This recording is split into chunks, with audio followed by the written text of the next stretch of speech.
এদিকে আবারও ভারত পাকিস্তান লড়াই, তবে বয়কট খেলা যেন শেষ হচ্ছে না দুদেশের। সুপার ফোরের ম্যাচ পূর্ববর্তী সংবাদ সম্মেলন বর্জন করেছেন পাকিস্তান অধিনায়ক সালমান আগা।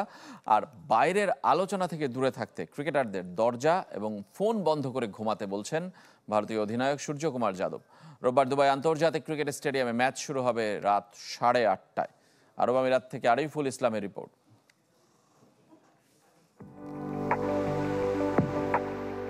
সুপার সানডে, এক সপ্তাহের ব্যবধানে আবারও স্নায়ু চাপের ম্যাচে মুখোমুখি Bharat Pakistan.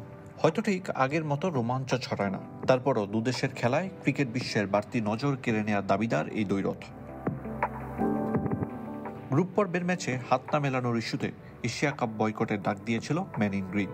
Match referee Pycroft দুঃখ প্রকাশ করায় পরিস্থিতি কিছুটা শিথিল হয়েছিল, কিন্তু মাঠে নামার আগে সাম্প্রতিক ঘটনাগুলো বেশি তাতিয়ে তোলে ক্রিকেটের 22 গজ। Close your room, switch off your phone and sleep. I think that's the best. See, it's দরজা ও ফোন বন্ধ করে ঘুমাও, এটাই বলবো। বাইরে অনেক কথাবার্তা হয়, কঠিন, তবে টুর্নামেন্টে ভালো করতে হলে এসব আলোচনা থেকে দূরে থাকতে হবে। and you have a lot of ওমানের বিপক্ষে বুমরা ও বরুণ চক্রবর্তীকে বিশ্রামে রেখে আর্শদীপ ও হর্ষিত রানাকে খেলিয়েছিল টিম ইন্ডিয়া। পাকিস্তান ম্যাচে এ দুজনের একাদশে ফেরা অনেকটা নিশ্চিত। ইনজুরির কারণে অক্ষর প্যাটেলকে নিয়ে শঙ্কা, তবে কম্বিনেশন যাই হোক, দুবাইয়ে ভারতবাসীর জন্য খেলার বার্তা দিয়েছেন অধিনায়ক সূর্যকুমার।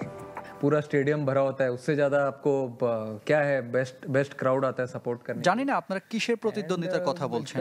যখন আমি মাঠে যাই এবং দর্শক পরিপূর্ণ গ্যালারি দেখি, তখন ক্রিকেটারদেরকে বলি সবাইকে খুশি করতে হবে। প্রতি ম্যাচ আমরা একই মানসিকতা নিয়ে খেলি। चालू है ম্যাচ পূর্ববর্তী সংবাদ সম্মেলন বর্জন করেছে পাকিস্তান। প্রতিবাদ নাকি ভিন্ন কোনো কারণ? আনুষ্ঠানিকভাবে সামনে টেনেছে অন্য কিছু। বিগ ম্যাচের আগে মোটিভেশন স্পিকার রাহিম করিমের শরণাপন্ন সালমান, শাহিন শাহ আফ্রিদিরা। টি-20তে দুদলের সবশেষ 9 দেখায় আগে ব্যাট করা দল জিতেছে মাত্র একবার। দুবাইয়ে তাই টস ভাগ্য এক্স ফ্যাক্টর। এই দুবাই স্টেডিয়ামের হেড টু হেডে ভারত পাকিস্তান সমানে সমান। মর্যাদার লড়াইয়ে একটা দল হয়তো এগিয়ে যাবে, তবে যা নিয়ে সন্দিহান তা হলো চিরবৈরিতা, বিতর্ক নাকি speed of cricket. Ariful Islam, channel 24, Dubai, আরব আমিরাত।